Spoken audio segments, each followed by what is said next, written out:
कि जैसे आज कितना, कल मतलब आज 95 96 से लेके 2000 तक कर लेंगे, फिर 2 दिन में 2010 तक कर लेंगे, ठीक है। आवाज़ नहीं आ रही? हेलो, आवाज़ नहीं आ रही क्या? हेलो, अरे आवाज़ अभी आ मेरी सभी के पास नहीं आ रही और नगीना के पास ही नहीं आ रही, बताइए। अब सही है सर, आ रही है सर। ठीक है, तो मैं बोला था देखो आज 2000 तक करेंगे, चुपचाप बैठे रहना, ठीक। फिर 2 दिन में अपन खत्म कर लेंगे इसको, ठीक है, ज़्यादा टाइम नहीं लगेगा। तो ये मान के चलो 13-14 तारीख को कंप्लीट हो जाएगा अपना। अच्छा, आज अपन 2 घंटे बैठेंगे? हाँ तो और क्या, ठीक है। तो तो 2000 वो तक कितने बज जाएंगे फिर अपन को? तो बजने दो, 12:30। कोई दिक्कत नहीं है, ठीक है। सुनो इधर बात, तो अपन आराम से ये 14 तारीख तक कंप्लीट कर लेंगे इसको, ठीक है। फिर आराम से 6 दिन का मेरा टारगेट है, 6 दिन में लक्ष्मीकांत को मैं करवा दूंगा, जिससे इंपॉर्टेंट चैप्टर वहाँ पे से बस वही तो करवाना है आपको, हाईलाइट करवाना, तो हो जाएगा, उससे ज़्यादा टाइम नहीं लगेगा। 20 दिन ये मान के चलो, 20 दिन हिस्ट्री में मान के चलो लगेगा, हिस्ट्री में भी टाइम लगता है।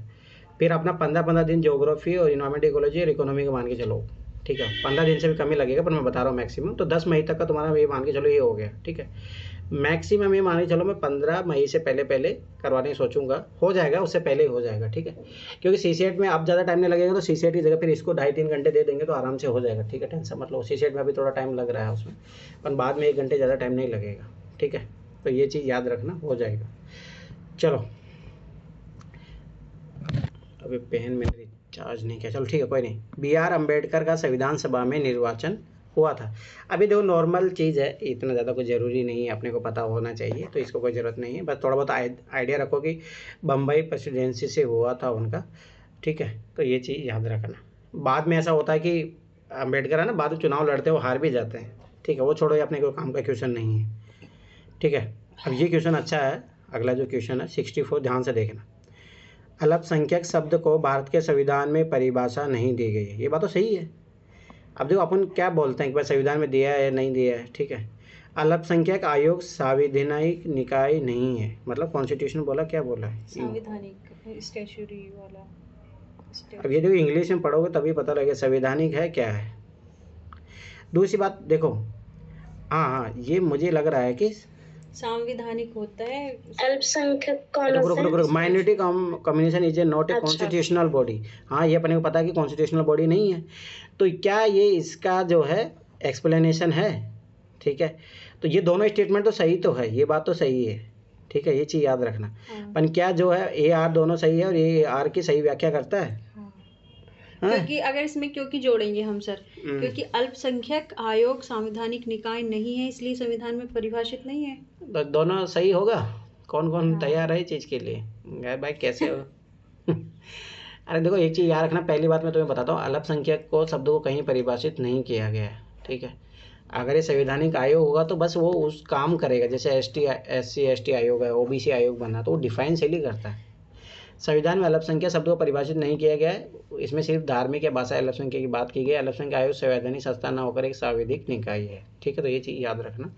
तो मतलब ये जो है R की सही व्याख्या नहीं करता है। अब ये चीज़ पता होनी चाहिए, ठीक है। सर, हाँ बोलो बोलो सर कल वाला भी एक क्वेश्चन था। हाँ ये जो ये था, भारतीय परिसंघ और अमेरिकी परिसंघ में दोनों में समानता क्या थी? हाँ इससे है ना एक और क्वेश्चन दे रखा था। हाँ 1994 में था वो क्वेश्चन, मुझे नहीं याद। उसमें ना मेरे को ये समझ में नहीं आया कि संविधान के निर्वाचन के लिए परिसंघीय उच्चतम न्यायालय मतलब कहना क्या चाह रहा है उस स्टेटमेंट पर। 1993 का क्वेश्चन था ये। अब तो अब पीछे जाएंगे क्या अपन? अभी करो फिर मैं बता दूंगा, अलग से बता दूंगा, ठीक। लॉजिकली टाइम ज़्यादा लग जाएगा। इसका मैं सर बताती हूँ ना, अल्पसंख्यक शब्द का कहीं भी परिभाषा नहीं दिया गया है कि शब्द का प्रयोग नहीं किया गया है, और ना ही कहीं परिभाषा दी गई अल्पसंख्यक वाली की। और ये 1992 के राष्ट्रीय अल्पसंख्यक आयोग के अधिनियम की धारा 2C के तहत बनाया गया था 1993 को। इसमें 5 समुदाय शामिल हैं, मुस्लिम, सिख, ईसाई, पारसी और बौद्ध। नहीं वो तो ठीक है, पर जैन क्यों नहीं आएगा? अरे जैन क्यों नहीं आएगा? जैन भी तो अलग जैन को बाद में, जैन को 2014 में शामिल किया गया था, तो इसीलिए ठीक है। चलो ठीक है, आगे देखो वो क्वेश्चन मैं बता दूंगा, एक बार मुझे ऐसा करना, फोटो खींच के भेज देना, ठीक है। चलो देखो, किसी को राष्ट्रगीत, या कल पूछ लेना एक बार, ठीक है। तो ये चीज़ याद रखना, किसी को राष्ट्रगीत गाने के लिए बाध्य नहीं किया जा सकता, क्योंकि अब देखो ध्यान से समझना, बहुत अच्छा क्वेश्चन है, ठीक है। इससे वाक स्वतंत्रता और अभिव्यक्ति की स्वतंत्रता का अधिकार का उल्लंघन होता है, एकदम सही बात है। आप अगर ज़बरदस्ती किसी पे बोल रहे हो कि आपको बाध्य क्यों नहीं किया जाए, क्योंकि सबाइश बात है, आपकी बोलने की स्वतंत्रता, आप जब चाहो आप बोल सकते हो, जब चाहो आप मौन रह सकते हो। तो ये चीज़ याद रखना, एकदम सही बात है। दूसरा है कि इसे अंतःकरण के और धर्म के अबाध रूप से आचरण और प्रचार करने की स्वतंत्रता का अधिकार का भी उल्लंघन होता है। देखो क्यों होता है कि याद रखना, जैसे अगर आप राष्ट्रगान पढ़ोगे ना, जनगण मन अधिनायक जय भारत भाग्य विधाता, ऐसे करके उसमें आता ना, तो उसमें कुछ कुछ लाइनें ऐसे जो हिंदुज़म को लेके है थोड़ा बहुत। तो जैसे मुस्लिम जो लोग होते हैं वो सबाई सी बात है, जैसे अल्लाह में विश्वास करते हैं, तो वो चीज़ भी तो भाई सबाई बात है, उसका भी तो कॉन्फ्लिक्ट होता है ना, ये चीज़ याद रखना। तो इसके कारण ये बात भी सही है। राष्ट्रगीत गाने के लिए किसी को बाध्य करने वाला कोई विधिक उपबंध नहीं है, ये बात भी सही है। कोई मुझे बताओ, कोई एक्ट बनाया है क्या भाई, अगर मान लो कि अगर आप राष्ट्रगीत नहीं गाते हो तो आपको इतनी सज़ा मिल जाएगी? तो ये तीनों स्टेटमेंट सही है, ये चीज़ याद रखना। इसमें क्या दिया, कुछ दिया है, पढ़ लो थोड़ा बहुत। विजय एमुनल बनाम केरल राज्य के बाद में सर्वोच्च न्यायालय ने अभिव्यक्ति की स्वतंत्रता के अधिकार में चुप रहने के अधिकार को सम्मिलित किया था, ये चीज़ याद रखना। आर्टिकल 19 में आपके पास बोलने की स्वतंत्रता के साथ साथ चुप रहने की स्वतंत्रता भी है, याद रखना ये चीज़। इसी वाद में अनुच्छेद 25 के अंतर्गत न्यायालय ने माना कि यदि किसी व्यक्ति का धार्मिक विश्वास उसे राष्ट्रगान गाने की अनुमति नहीं देता तो उसके लिए बाध्य नहीं किया जा सकता। मैंने बताया ना, अभी मुस्लिम धर्म होता है तो उसमें कुछ कुछ चीज़ें हैं, जैसे याद करो सूर्य नमस्कार के लिए भी याद करना, बाध्य नहीं किया जा सकता। अगर अपनी इच्छा से कोई मुस्लिम लोग करना चाहे तो कर सकते हैं, क्योंकि उसमें सूर्य प्रणाम ये सारी चीज़ें होती है, और वो जो मुस्लिम धर्म होता है उसके खिलाफ होती है वो। तो ये चीज़ याद रखना। किंतु यदि वह राष्ट्रगान के समय आधारपूर्वक खड़ा होता है, वह राष्ट्रगान में किसी प्रकार की बाधा उत्पन्न नहीं करता है, तो उसे प्रिवेंस ऑफ ऑनर एक्ट के अंतर्गत दोषी नहीं माना जा सकता। राष्ट्रगीत गाने के लिए बाध्य करने वाला कोई विधिक उपबंध भी नहीं है, अर्थात राष्ट्रगीत न गाना न तो संविधान किसी अनुच्छेद का उल्लंघन नहीं है। ठीक है, तो बहुत अच्छा क्वेश्चन है। ठीक है, ये चीज़ याद रखना। आगे देखो, निम्नलिखित में से कौन सा भारत के राष्ट्रपति के निर्वाचक गण का तो भाग है परंतु उसके महाभियोग अधिकरण का भाग नहीं? याद करो, विधानसभा उसके इलेक्शन में तो पार्टिसिपेशन लेती है, परंतु जब महाभियोग लगाता है तो याद रखना ओनली लोकसभा प्लस राज्यसभा का मेंबर होता है। ठीक है, तो ये आ गया डायरेक्ट। विधान परिषद ऐसे उसके इलेक्शन में भाग नहीं लेती। सर मनोनीत सदस्य लेते हैं क्या? क्या मनोनीत सदस्य? अरे नहीं, इलेक्शन महाभियोग में सब लेते हैं, ये चीज़ याद रखना।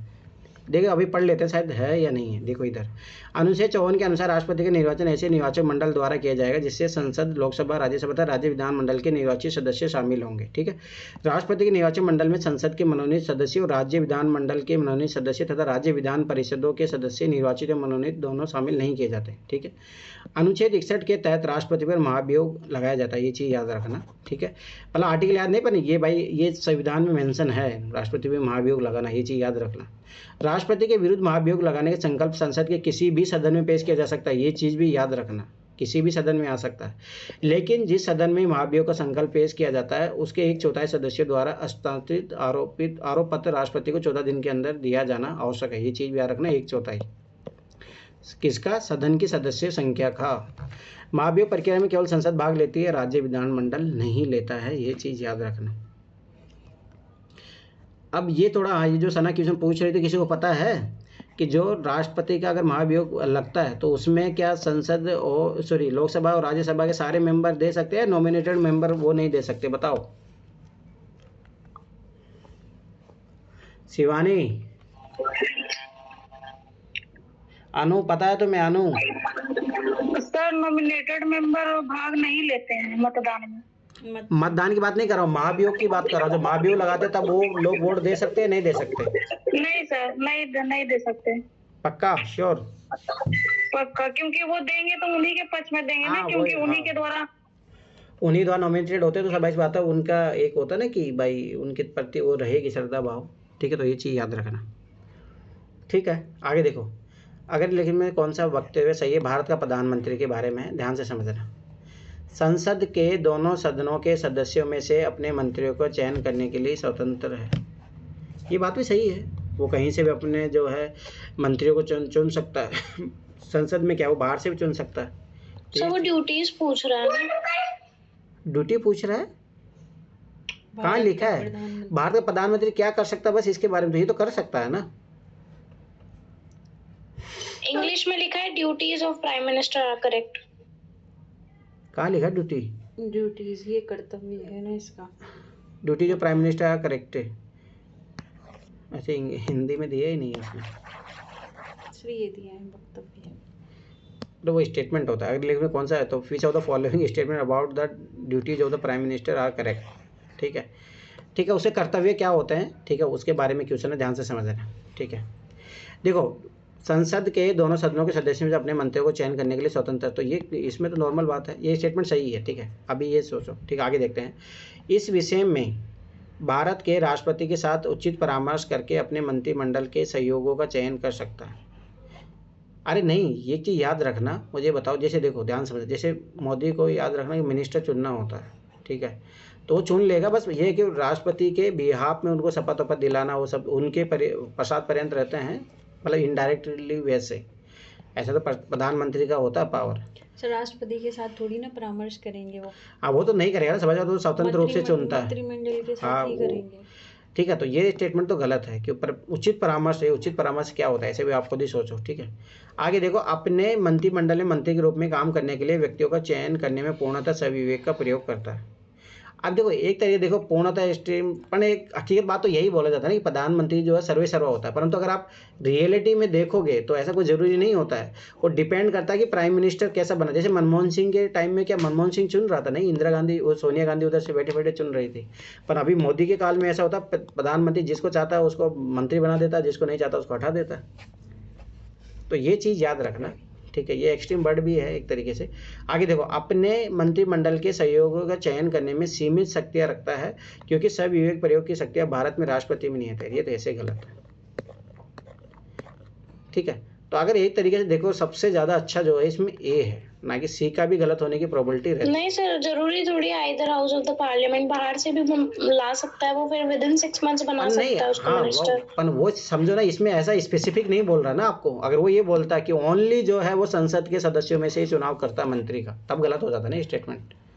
ये आपको अब ये तो समझ रहा है ना, ये सर तो उसमें ना एक प्रोविजन भी है, वो कैबिनेट वो पढ़ते हैं ना अपन, काउंसिल ऑफ मिनिस्टर, तो उसमें प्रोविजन भी कि जब भी प्राइम मिनिस्टर चाहे उसको मिनिस्टर को कभी भी हटा सकता है, तो इसका मतलब उसका फुल डिस्क्रिप्शन ये भी है कि वो कभी भी किसी को मिनिस्टर बना सकता है।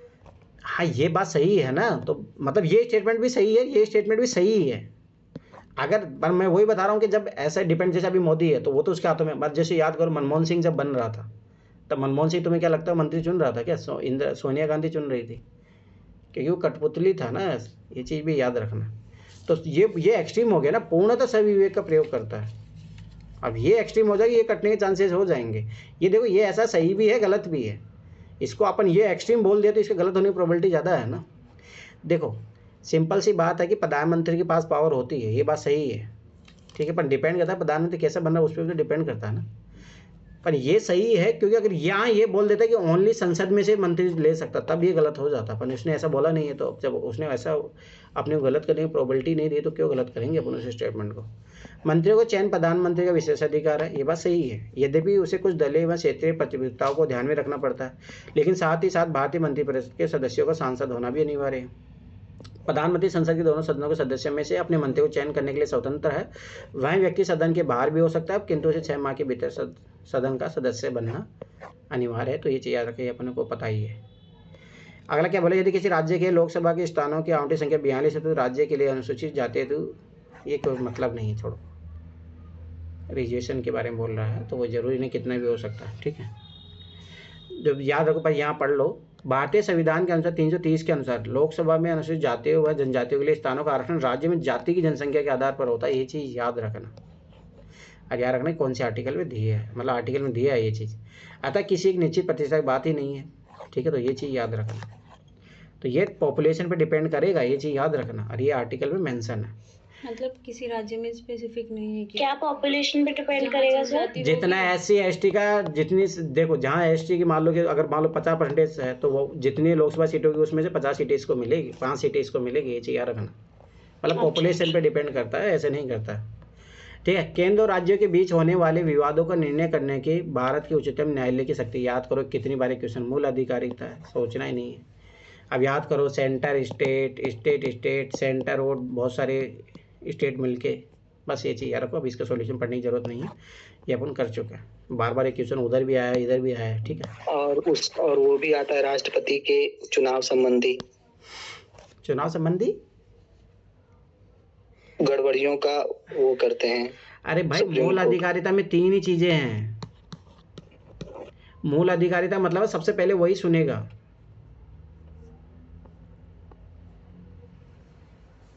मूल अधिकारिता एनसीईआरटी में जाके पढ़ो, एनसीईआरटी में दिया है ये चीज़, ओनली 3 के बारे में मूल अधिकारिता पूछ रहा हो। ठीक है, वो अलग बात है कि हाँ राष्ट्रपति चुनाव के बारे में सुनेगा, परंतु मूल अधिकारिता में 3 ही ऐसे तो आते हैं। बहुत चीज़ों के बारे में सुनता है, लेकिन हाँ। मेन तो ये है कि जो भीमराव अंबेडकर ने भी कहा है कि आर्टिकल 32 जो उसमें उन्होंने संविधान की आत्मा बताया है, तो इसीलिए तो उन्होंने बताया कि वो फंडामेंटल राइट को प्रोटेक्ट करता है सुप्रीम कोर्ट। ठीक है, वो तो सब जब ये पर ये याद रखना, मूल अधिकारिता में 3 ही चीज़ें आती हैं अम्मी, तो उसको मत जोड़ो तुम ज़बरदस्ती। तुम हमेशा मैं देखा हूँ कि इसलिए एक्स्ट्रा नॉलेज भी बहुत खतरनाक होता है। ठीक है, आगे देखो, जब किसी उच्च न्यायालय का मुख्य न्यायाधीश अगर बन, ये चीज़ याद रखना, अगर वो क्वेश्चन पूछे कि आप पहले बार राष्ट्रपति रिलेटेड कहाँ जा सकते हो, तो वो उसमें उच्चतम न्यायालय है, पर मूल अधिकारिता में मत जोड़ो उसको। ठीक है, आगे देखो, जब किसी उच्च न्यायालय का मुख्य न्यायाधीश प्रशासनिक हैसियत से काम करता है तो वह अधीन होता है, किसके अधीन होगा? सोचो कि जब उच्च न्यायालय का मुख्य न्यायाधीश प्रशासनिक हैसियत से मतलब ब्यूरोक्रेट की हैसियत से वो काम कर रहा है तो किसके अधीन होगा? उच्च न्यायालय के अन्य न्यायाधीशों में से किसी भी रिट अधिकारिता के तहत। हाँ, रिट अधिकारिता के तहत याद करो 5 प्रकार की रिट अधिकारिता होती है। और जब वो प्रशासनिक हैसियत से काम कर रहा तो याद आया कौन सा वाला? परमादेश लगता है। अरे समझ में आया ये चीज़? परमादेश जो आदेश किस पे लगता है? जो गवर्नमेंट होता है उसी पे ही लगता है। सर प्रतिषेध पे भी लगता है क्या? प्रतिषेध तो इन पे लगता है, हाई कोर्ट लोअर जुडिशरी पे लगता है, जैसे हाई कोर्ट लोअर जुडिशरी पे लगा सकता है। एक होता है देखो प्रतिषेध, ध्यान से समझना, एक होता है उत्प्रेषण। प्रतिषेध में क्या होता है कि जैसे मान लो कि हाई कोर्ट है या सुप्रीम कोर्ट हाई कोर्ट पे लगा सकता है कि आप इसकी व्याख्या नहीं कर सकते, मेरे पास भेजो मैटर, ठीक है, मैं इस पर रोक लगा देता है। मतलब उत्प्रेषण में क्या होता है कि वो मामले को सुप्रीम कोर्ट है चाहे हाई कोर्ट है लोअर कोर्ट से अपने पास बुला लेता है। ठीक है, तो ये 4-5 प्रकार की अधिकारिता याद रखना है। यूपीएससी जैसे क्वेश्चन आया था 2024 में। ठीक है, तो याद रखो परमादेश किस पे लगता है? जो गवर्नमेंट ऑफिशियल होते हैं उन पे लगता है। तो ये ब्यूरोक्रेट की हैसियत से काम कर रहा तो सब ऐसी बात है, किसी भी रिट अधिकारिता के तहत आएगा वो। ठीक है, भारत के मुख्य न्यायाधीश द्वारा प्रयुक्त विशेष नियंत्रण, ये क्या बात करिए, तो फालतू की बात हो गई। राज्य के राज्यपाल की सभी विवेक शक्तियाँ, अरे नहीं, राज्यपाल की सभी विवेक शक्ति इसमें कैसे काम करेगी? इस विषय में मुख्यमंत्री प्रदत्त विशेष शक्ति है, ये सब फालतू की बात होगी। रिट अधिकारिता, ये रिट अधिकारिता में परमादेश वाला याद रखना। ठीक है, तो ये चीज़ याद रखना। आगे बढ़ो, उसमें सॉल्यूशन पढ़ने की जरूरत नहीं है, आगे बढ़ो। भारत के संविधान के अनुसार जिला न्यायाधीश अभिव्यक्ति के अंतर्गत सम्मिलित नहीं होगा। कहाँ सम्मिलित नहीं होगा वो? ठीक, जिला न्यायाधीश को आप कहाँ का? मुख्य प्रेसिडेंटी मजिस्ट्रेट बन सकता है वो, चीफ प्रेसिडेंसी मजिस्ट्रेट भी बन सकता है, सेशन न्यायाधीश भी बन सकता है वो, याद रखना, पर ट्रिब्यूनल जज नहीं बन सकता। ठीक है, चीफ जजेस ऑफ ऑल स्मॉल कोर्ट ये भी बन सकता है, याद रखना। ट्रिब्यूनल के लिए है ना, शायद मुझे ऐसा लगा शायद उसकी योग्यता कहते हैं सुप्रीम कोर्ट की या हाई कोर्ट की होनी चाहिए, तब जाके इनके जो होते हैं ना चीफ जस्टिस होते हैं या जो वो कौन से होते हैं न्यायाधीश। सर अधिकरण अलग होता है ना, अरे जैसे कि किसी विशेष के लिए बनाया जाता है। हाँ, बनाया विशेष के लिए जाता, परंतु उसमें याद रखो जिला न्यायाधीश को नहीं ले सकते अपन, उसमें हाई कोर्ट और सुप्रीम कोर्ट की योग्यता वाले जो होते हैं उन्हीं को लिया जाता है। ये चीज़ याद रखना, समझ में आया? तो ये इसका आंसर ये होगा।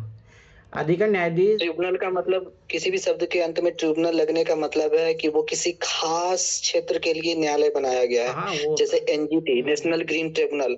अब ये देखिए, सुप्रीम कोर्ट का बोझ कम करने के लिए एनजीटी बनाया गया था, हाई कोर्ट सुप्रीम कोर्ट का बोझ कम करने के लिए एनजीटी बनाया गया था। और मैंने लगता है कहीं सुना था कि जो आईएएस लोगों की कोई केस होती है ना सर, उनके लिए भी एक ट्रिब्यूनल बनाई गई है। ठीक है, आगे देखो। अधिकरण न्यायाधीश संविधान के अनुसार जिला न्यायाधीश अभिव्यक्ति के अंतर्गत नहीं आता है। संविधान की कौन कौन कर रहा है? एक मिनट को,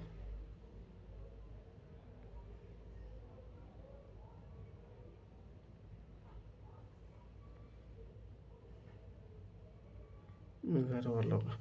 ठीक है, संविधान के अनुच्छेद 236 के अंतर्गत जिला न्यायाधीश शब्द को परिभाषित किया गया है, जिसके अनुसार जिला न्यायाधीश पद के अंतर्गत नगर सिविल न्यायालय का न्यायाधीश बन सकता है, वो अपर जिला न्यायाधीश बन सकता है, संयुक्त जिला न्यायाधीश बन सकता है, सहायक जिला न्यायाधीश बन सकता है, लघुवाद न्यायालय का मुख्य न्यायाधीश बन सकता है, मुख्य प्रेसिडेंसी मजिस्ट्रेट बन सकता है, अपर मुख्य प्रेसिडेंसी मजिस्ट्रेट बन सकता है, सेशन न्यायाधीश, अपर सेशन न्यायाधीश और सहायक सेशन न्यायाधीश। बहुत है, इतना याद करने की जरूरत नहीं। इतना याद रखना, जब भी अधिकरण बनता है ना तो याद रखना सुप्रीम कोर्ट या हाई कोर्ट की योग्यता वाले जो होते हैं ना वही बनते हैं उसके। ठीक है, तो ये चीज़ याद रखना। अपन करेंगे ऐसे भी, वो ट्रिब्यूनल तो करेंगे आगे, क्वेश्चन पूछा है। पंचायती राज व्यवस्था में शासन प्रणाली की संरचना क्या है? अब पढ़ो, ध्यान से देखना। ग्राम स्तर पर स्थानीय स्वशासन की एक स्तरीय, अरे क्या बात करें, त्रिस्तरीय संरचना है। ग्राम और खंड स्तर पर स्थानीय स्वशासन नहीं 3 खंडे है, ग्राम, खंड और जिला स्तर पर स्थानीय, हाँ ये हुए ना आंसर। ठीक है, ग्राम, खंड, जिला, राज्य स्तर पर गलत बात, 3 स्तरीय याद रखना। ठीक है, तो ये चीज़ याद रखना। 73 संविधान संशोधन अधिनियम 1992 द्वारा त्रिस्तरीय पंचायती राज व्यवस्था का प्रावधान किया गया है। हाँ, सबसे निचले अर्थात ग्राम स्तर पर ग्राम सभा और ग्राम पंचायत का प्रावधान है। हाँ, जिसका मुख्य अधिकारी प्रधान, मुखिया, सरपंच होता है। इसका निर्वाचन प्रत्यक्ष होता है, ये चीज़ याद रखना। ग्राम पंचायत के कुछ सदस्य होते हैं। ग्राम सभा में 1000 की आबादी तक 9 ग्राम पंचायत वार्ड, ये कोई मतलब नहीं, फैक्ट छोड़ो, मेन चीज़ वो वहीं तक याद रखो। ठीक है, मध्यवर्ती था खंड स्तर पर क्षेत्र पंचायत का प्रावधान है। खंड ब्लॉक स्तर पर प्रमुख अधिकारी ब्लॉक प्रमुख होता है, जिसका निर्वाचन अप्रत्यक्ष रूप से किया जाता है, ये चीज़ याद रखना, ये बात सही है।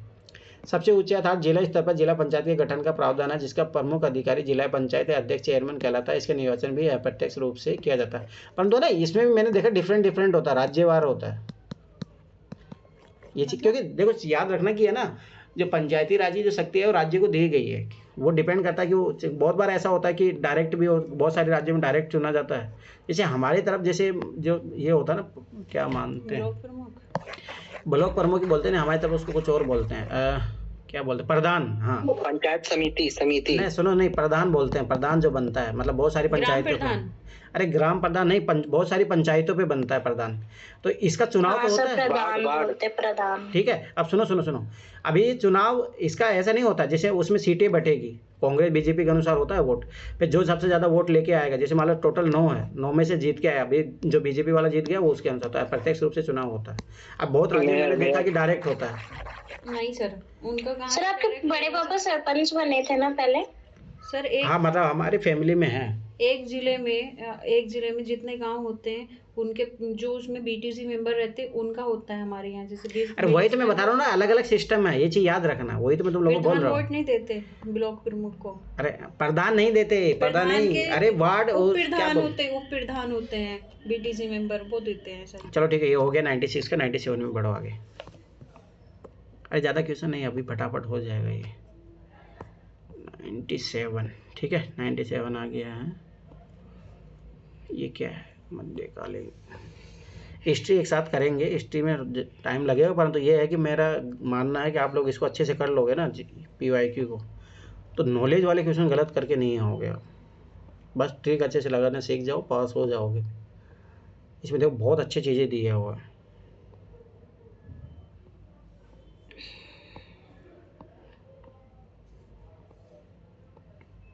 चलो आ जाओ इधर।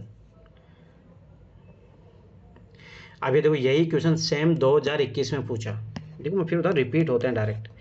याद करो उसमें क्या पूछा था कि भाई 26 जनवरी 1950 को क्या स्थिति थी, वही तो ये पूछा है क्वेश्चन। हम भारत के लोग भारत को एक संपूर्ण प्रभु संपन्न समाजवादी पंथ निरपेक्ष लोकतंत्र गणराज्य बनाने के लिए तथा उसके समस्त नागरिकों सामाजिक आर्थिक और राजनीतिक, वही दिया है सारा प्रस्तावना, ठीक है। राजनीति, न्याय, विचार, अभिव्यक्ति, विश्वास, धर्म और उपासना की स्वतंत्रता, प्रतिष्ठा की और अवसर की समता प्राप्त करने के लिए तथा उनमें सब व्यक्ति की गरिमा और राष्ट्रीय एकता और अखंडता सुनिश्चित करने वाली बंधुता बढ़ाने के लिए दृढ़ संकल्प होकर अपनी संविधान सभा में आज एक्ट द्वारा स्थित संविधान को अंगीकार अधिनियमित कब किया गया था? 26 नवंबर 1949। बस यही तो चीज़ है बस, और इसमें क्या ही है। अब यहाँ पढ़ लो थोड़ा बहुत, एक चीज़ याद रखें, थोड़ा दिया है। यह भारतीय संविधान की उद्देशिका है जिसे पर 26 नवंबर 1949 की तिथि अंकित है। याद रखना 2 वर्ष 11 माह 18 दिन में तैयार हुआ था ये, ठीक है, वो इसी डेट है। इस दिन डॉक्टर भीमराव अंबेडकर द्वारा संविधान सभा में संविधान के पारित होने का प्रस्ताव पारित किया गया था। संविधान सभा द्वारा पारित किए जाने के साथ ही संविधान के कुछ उपबंध, याद रखना कुछ उपबंध लागू हो गए थे। कौन कौन से? नागरिकता, निर्वाचन, अंतरिम संसद आदि लागू हो गए थे, और शेष प्रावधान 26 जनवरी 1950 से परिवर्तन में आए थे। ये चीज़ याद रखना, यहाँ से क्वेश्चन बनता है, ठीक है। अब ये देखो, ये अगला क्वेश्चन हो गया। आर्थिक सार्वभौमवाद के प्रादुर्भाव का यह अर्थ नहीं है कि समाजवाद विचारधारा का पतन हो जाए, ठीक है। समाजवादी विचारधारा विश्ववाद और सार्वभौमवाद में विश्वास करती है। दूसरा स्टेटमेंट तो सही है, पहला भी सही है सर। पहला भी सही है, क्योंकि आर्थिक सार्वभौमवाद जैसे अभी जैसे मान लो कि इसका वही है कि कैपिटलिस्ट माइंडसेट वाला है, तो इसका मतलब ये नहीं होता कि समाजवादी विचारधारा का पतन हो जाए, ऐसा कभी नहीं है। कॉन्फ्लिक्ट चलता रहता है परंतु पतन कोई नहीं कर पाएगा, ये चीज़ याद रखना। अपन क्या दोनों एक दूसरे के एक्सप्लेन करते हैं? नहीं, ये अलग बात बोल रहा है, ये अलग बात बोल रहा है। सर ये वाले क्वेश्चन ना मेरे गलत होते हैं। इन क्वेश्चन प्रैक्टिस करो। आर्थिक सार्वभौमवाद का प्रादुर्भाव का यह अर्थ नहीं है कि समाजवादी विचारधारा पतन हो जाए, ये छोड़ो, कोई जरूरत नहीं है। चलो आगे बढ़ो। क्या ये पूछा है अपने को राष्ट्रपति चुनाव, ठीक है, नीचे तो ये है। अच्छा, ये उस टाइम का क्वेश्चन था 1971 की जनसंख्या। 2024 में हाँ, ये अच्छा है, ये क्वेश्चन अच्छा है, ठीक है। 2024 में भारत में राष्ट्रपति के चुनाव में राज्य विधानसभा के प्रत्येक निर्वाचित सदस्य के वोटों की संख्या उस राज्य की जनसंख्या को विधानसभा के कुल निर्वाचित सदस्य संख्या द्वारा विभाजित कर प्राप्त भागफल के 1000 के गुणों को। देखो ये यूपीएससी 2023 का क्वेश्चन, 2018 का क्वेश्चन, और मैंने सिखाया भी था, करवाया भी था। वर्तमान स्थिति 1997 में जनसंख्या का से तात्पर्य किस वर्ष की जनगणना द्वारा अभिनिश्चित किया गया? याद रखना 1971 का ही अपन लेके चल रहे हैं अभी भी, ठीक है, ये चीज़ याद रखना। तो ये पढ़ लो, पर 2026 के बाद में चेंज होगा, तो ये अच्छा क्वेश्चन है, अगली बार पूछ सकता है। सर परिसीमन का पूछा था 2024 में। इसके बारे में पूछ सकते। देखो, भारत में निचले विधायी सदनों, लोकसभा तथा राज्य विधानसभाओं में सीटों का आवंटन प्रत्येक 10 वर्षीय जनगणना के बाद संसद द्वारा गठित परिसीमन आयोग करता है। देखो ये 2024 का क्वेश्चन। अंतिम बार सन 1974 ईस्वी में परिसीमन आयोग ने 1971 की जनगणना के आधार पर सीटों का आवंटन किया था। बाद में 42 संविधान संशोधन 1976 के द्वारा यह निश्चित कर दिया कि लोकसभा तथा राज्य विधानसभाओं की सीटा संख्या सन 2001 तथा 1971 की जनगणना के आधार पर ही निर्धारित होगी। वर्तमान में राष्ट्रीय जनगणना के आधार पर परिसीमन को 2026 तक के लिए रोक दिया गया। इसीलिए बता रहा हूँ आपके परमिशन, जो परिसीमन आयोग है बहुत इंपॉर्टेंट है। दूसरी बात देखो, संसद की भी संख्या बढ़ने वाली, मतलब लोकसभा की संख्या बढ़ने वाली, राज्यसभा की भी संख्या बढ़ने वाली है, तो इसके साथ साथ जो है विधानसभा की भी बढ़ेगी। इसीलिए अभी क्या होगा कि जब ये जनगणना होगी ना, उसके बाद में होगा ये चेंज, याद रखना ये चीज़। इसीलिए तो जनगणना लेट कर रहे हैं जानबूझ के, तो ये चीज़ याद रखना, ये इंपॉर्टेंट है। भारत के संविधान में लिखने में से क्या कथित है, ठीक है, अब ध्यान से पढ़ना। तो सर फिर तो बहुत मेजर चेंजेस आएंगे जब ये सब होगा। हाँ बहुत, इसीलिए पहले निकाल लो पीटी। सही बता रहा हूँ, बहुत बड़ा चेंजेस होगा। राष्ट्रपति संसद के किसी भी सदन का सदस्य नहीं होगा। तो मुझे बताओ ये चीज़ संविधान में दिया है? सर नहीं, पता नहीं सर, लेकिन वो अलग होता है ना, भारत के संविधान में निम्नलिखित नहीं है। अरे यूं दिया है कि इसकी जो क्वालिफिकेशन होती है वो ऐसे कहती है कि हाउस ऑफ लोकसभा से निकलना चाहिए और 35 साल का होना चाहिए वो बंदा। ये क्या बात कर रही है तुम? संविधान में ओनली उसका क्या बात है कि 35 एज होनी चाहिए और लोकसभा की मान मतलब योग्यता रखता हो। हाँ वही योग्यता। ठीक है, राष्ट्रपति संसद के किसी भी सदन का सदस्य नहीं होगा। हाँ, ये एकदम सही बात है, तभी तो अरे संविधान में दिया भी है, देखिए 79 आर्टिकल, ठीक है। और दूसरी बात, संसद राष्ट्रपति दोनों सदस्य मिलकर बनती है। हाँ, ये तो मैंने बोला भी था, ठीक है, तो ये चीज़ याद रखना, 1 और 2 दोनों सही है। भारतीय संविधान अनुच्छेद 79 में उपबंधित किया करता है कि संघ के लिए एक संसद होगी जिसका निर्माण राष्ट्रपति राज्यसभा लोकसभा से मिलकर होगा और राष्ट्रपति संसद के किसी भी सदन का सदस्य नहीं होगा। याद रखना, संविधान में दिया है ये, ठीक है। आगे देखो, उस देश के आनुपातिक प्रतिनिधित्व आवश्यक नहीं है जहाँ पे, कहाँ पे जरूरत नहीं होता है, ठीक है। देखो, कोई आरक्षित निर्वाचन क्षेत्र ही नहीं है, द्विदलीय प्रणाली विकसित हुई है। द्विदलीय वाले कहाँ पे है, याद करो, कहाँ पे ओनली जो ही दल होते हैं, याद रखना, यूके, ब्रिटेन में, वहाँ पे एक, अभी भी सोचो, पहले से अभी भी एक लेबर पार्टी होती है और एक दूसरी पार्टी, बस वहाँ पे 2 ही दल चलते हैं, लिबरल और वो लेबर। हाँ, तो याद करो जब वहाँ पे 2 ही दल है तो फिर जरूरत ही नहीं है ना। ये तो कब जरूरत पड़ता है अनुपातिक प्रतिनिधित्व? याद करो, बहुत सारे दल है और सबको रिप्रेजेंटेशन देना, जैसे मैंने कल भी बताया था फ्रांस में ऐसा होता है, तो याद रखना ये चीज़, ठीक है। तो ये चीज़ याद रखना है कि द्विदलीय प्रणाली विकसित होने की जरूरत ही नहीं है ना, 2 ही दल लड़ रहे हैं तो वहाँ पे क्या ही जरूरत है, मुझे बताओ, ठीक है। तो ये चीज़ याद रखना। अब देखो, राष्ट्रपति और संसदीय शासन प्रणाली सम्मिश्रण इसमें तो होता ही है ना, राष्ट्रपति चुनाव में होता है यूज, पद्धति प्रचलित तो पहले लाए सब, ठीक है। आनुपातिक प्रतिनिधित्व प्रणाली का लक्ष्य समाज के हर हित व समूह को समुचित प्रतिनिधित्व उपलब्ध कराना। याद रखना, जहाँ ज़्यादा डाइवर्सिटी होगी वहाँ जरूरत पड़ती है इसके। इस प्रणाली का मूल उद्देश्य राज्य के सभी राजनीतिक दलों के हितों का ध्यान रखना एवं उन्हें न्याय प्रदान करना है, जिससे प्रत्येक दल की व्यवस्था, ठीक है, व्यवस्था प्रक्रिया में अनुपातिक दृष्टि से लगभग उतना ही प्रतिनिधित्व आवश्यक प्राप्त हो सके जितना कि न्यूनतम उस वर्ग के लिए युक्ति संगत हो। अतः जिस देश में द्विदलीय प्रणाली विकसित है वहाँ अनुपातिक प्रतिनिधित्व आवश्यक ही नहीं है। ये भी बहुत अच्छा क्वेश्चन है, ये चीज़ याद रखना, नई चीजें सीखने को मिली। हाँ, सब की बात है। चलो, ये क्वेश्चन कोई काम का नहीं है, हिमाचल प्रदेश ने किया है तो भारत के लिए तो इम्पोर्टेंट नहीं है, ठीक है, ये चीज़ याद रखना। आगे बढ़ो। यहाँ से ये क्वेश्चन सीखने को मिल सकते हैं। ठीक है, देखो ये देखो, संसद और राज्य विधान मंडलों में महिलाओं के लिए 33% सीटों का आरक्षण के लिए संविधान संशोधन की आवश्यकता ही नहीं। क्या बात करें, अभी क्यों फिर अमेंडमेंट आया था ये? देखो ये क्वेश्चन देखो 2023 में जो, सॉरी 2024 में जो आया, ये तो बड़ा लग रहा है सर मुझे। ठीक है, तो पहली बात है याद रखना कि कोई क्यों नहीं जरूरत पड़ेगी, स्वाभाविक सी बात है अमेंडमेंट की जरूरत पड़ेगी। कॉन्स्टिट्यूशन अमेंडमेंट एक्ट, कौन सा कॉन्स्टिट्यूशन अमेंडमेंट एक्ट था जो महिलाओं के लिए रिजर्वेशन बिल आया था, कोई बताएगा मुझे? भाई महिलाओं के लिए इतनी बड़ी चीज़ होगी, तुम लोगों को ये नहीं पता? चलो आगे देखो, तो ये तो देखो सीधी सी बात है, जब पहला गलत तो आपका डायरेक्ट डी आंसर आ जाएगा। ये देखो इन क्वेश्चन में देखो ये पैटर्न देखो, पीवाईक्यू से पिछले सालों के पीवाईक्यू उठा रहा है। जब सोचो वो पैटर्न देखने जब यहाँ जा रहा है तो समझ बात, यहाँ से क्वेश्चन क्यों नहीं उठाएगा? चुनाव लड़ने वाले राजनीतिक दल बिना किसी संवैधानिक संशोधन के जितनी सीटों पर चुनाव लड़ रहे हैं उसके लिए 33% महिलाओं के लिए नियंत्रण कर सकते हैं। हाँ ये बात सही है। मैं बताता हूँ, जैसे उड़ीसा में बीजू जनता दल है ना, उसने किया था, नवीन पटनायक ने, जब उस टाइम लोकसभा चुनाव, तो उन्होंने अपनी तरफ से ही किया था, अपनी पार्टी की तरफ से। याद रखना ये चीज़, तो कर सकते हो, उसमें कोई बड़ी बात नहीं है, ये चीज़ याद रखना।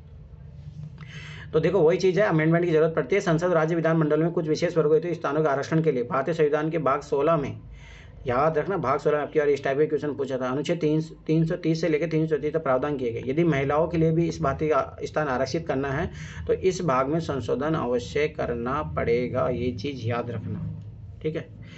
यदि भारत के प्रधानमंत्री संसद के उस सदन के सदस्य हो तो उस सदन का मतलब याद रखना राज्यसभा से कौन आए थे? मनमोहन सिंह आए थे, तो क्या दिक्कत होगी?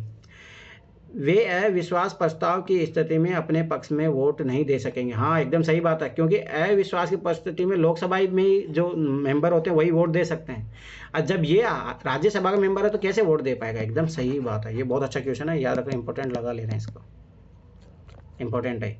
वे निम्न सदन में बजट पर बोल ही नहीं सकते, क्या बात कर रहे हो भाई, बोलने में क्या दिक्कत है? मैंने बोला भी था, देखो याद करो, मोदी राज्यसभा में भी जाता है, लोकसभा में भी जाता है, वे केवल उस सदन में ही वक्तव्य दे सकते हैं? अरे नहीं, दोनों में जा सकते हैं। उन्हें प्रधानमंत्री पद की शपथ ग्रहण करने के बाद 6 मास के अंदर निम्न सदन का सदस्य बनना ही पड़ेगा। अरे किसी भी सदन का सदस्य बन सकता है, ठीक है, तो ये चीज़ याद रखना,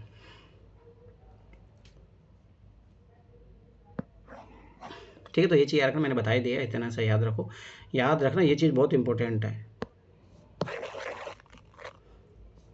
अविश्वास प्रस्ताव के बारे में यूपीएससी ने उधर भी क्वेश्चन पूछा था।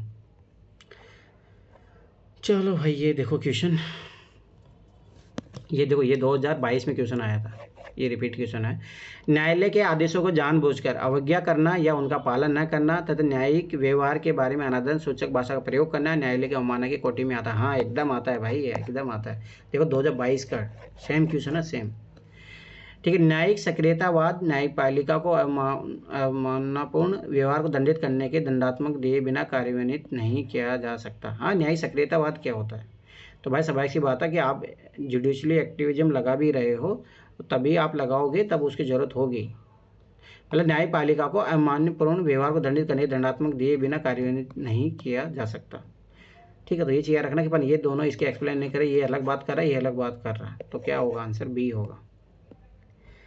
चलो पर देखो ये क्वेश्चन देखो 2022 में रिपीट हुआ, पर उसमें एक्ट दे दिया था, बस इतना ही था अंतर।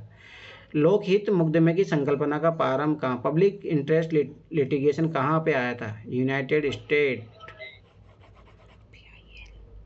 समझ में आया? तो याद रखना है, मतलब यूएसए में आया था, ये चीज़ याद रखना, ये पता होना चाहिए। देखो लोकहित मुकदमे की संकल्पना का प्रारंभ यूनाइटेड स्टेट्स में हुआ था। भारतीय संविधान में लोकहितवाद का सामान्य नियम यह है कि अनुच्छेद 226, याद रखना, रेट जो हाई कोर्ट के थ्रू आप यहाँ जा सकते हो। उल्लिखित उपचार के लिए वही व्यक्ति आवेदन दे सकता है जिसके विधिक अधिकारों को राज्य या किसी व्यक्ति द्वारा अतिक्रमण किया गया, किंतु अपने हाल ही के निर्णय में उच्चतम न्यायालय ने यह अभी निर्धारित किया है कि समाज का कोई भी व्यक्ति या संघ किसी ऐसे व्यक्ति या वर्ग के विधिक अधिकारों के अतिक्रमण के विरुद्ध उपचार के लिए आवेदन दे सकता है जो अपनी निर्धनता या अन्य किसी कारण से न्यायालय में जाने की असमर्थ है, बशर्ते कि उसके उसमें पर्याप्त हित ना हो। देखो ध्यान समझना, PIL क्या होता है थोड़ा समझ लो। जैसे PN भगवती की देन है, भारत में जो है न्यायाधीश थी तो उनकी देन है, ठीक है। तो क्या हो रहा था कि जैसे पहले तो देखो इसमें भी लिखा है कि स्टार्टिंग में वही व्यक्ति जा सकता था जो जिसका हनन हुआ हो, ठीक है, अधिकारों का हनन हुआ हो वही जा सकता था। फिर बाद में ऐसा देखा गया कि बहुत जो कमज़ोर लोग होते हैं, गरीब लोग होते हैं, वो तो जा ही नहीं पाते। तो फिर एक इन्वायरमेंट मतलब एक थे, मतलब जैसे होता है ना कि पत्रकार थे, उन्होंने बोला कि ये तो गलत बात है। फिर सुप्रीम कोर्ट में गए उस मामले को, भाई किसी व्यक्ति को फिर इस तरीके से न्याय नहीं मिलेगा। तो फिर उसके बाद में जो है ये जो हाई कोर्ट सुप्रीम कोर्ट उन्होंने अपनी तरफ से भी फिर जो है जैसे अखबार में देख के भी ले लेते हैं, ध्यान से समझना।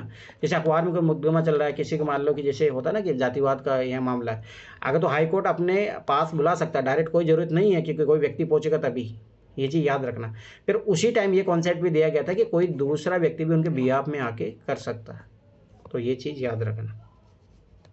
दिनेश गोस्वामी समिति याद करो, कल भी किए थे अपन, चुनाव सुधारों से रिलेटेड थी, ठीक है। तो अब देखो इसमें अपन दो चीज़ें, राज्य स्तरीय निर्वाचन आयोग की गठन, लोकसभा चुनाव के लिए सूची पद्धति, अरे नहीं याद रखना लोकसभा के चुनाव के सरकारी निदान के लिए थी। अब देखो यहाँ पे थोड़ा सा इसने चेंज कर दिया, जैसे कल क्वेश्चन जो किए थे उसमें क्या था, इलेक्शन रिफॉर्म को लेके थे ये, ठीक है। तो दिनेश गोस्वामी समिति की सिफारिश थोड़ा मेंस के लिए भी याद रख सकते हो। कब्जा किए गए मतदान केंद्रों को दोबारा मतदान कराया जाए, कल भी अपन किए थे। सीटों के आरक्षण हेतु चक्रानुक्रम पद्धति अपनाई जाए। चुनाव से संबंधित याचिका पर शीघ्र निस्तारण किया जाए। मतदान इलेक्ट्रॉनिक मशीनों द्वारा करवाया जाए। रिक्त हुए स्थान के लिए 6 माह के अंदर चुनाव करवाना अनिवार्य किया जाए और मतदाताओं को परिचय पत्र उपलब्ध करवाया जाए। तो ये चीज़ याद रखना, पूछ सकता है ऐसे क्वेश्चन। अभी देखो 73, ये भी कल क्वेश्चन जो है रिपीट हुआ था वही है। संविधान के 33 संशोधन में पंचायती राज के निम्नलिखित में से कौन सा एक प्रस्तावित नहीं किया गया था।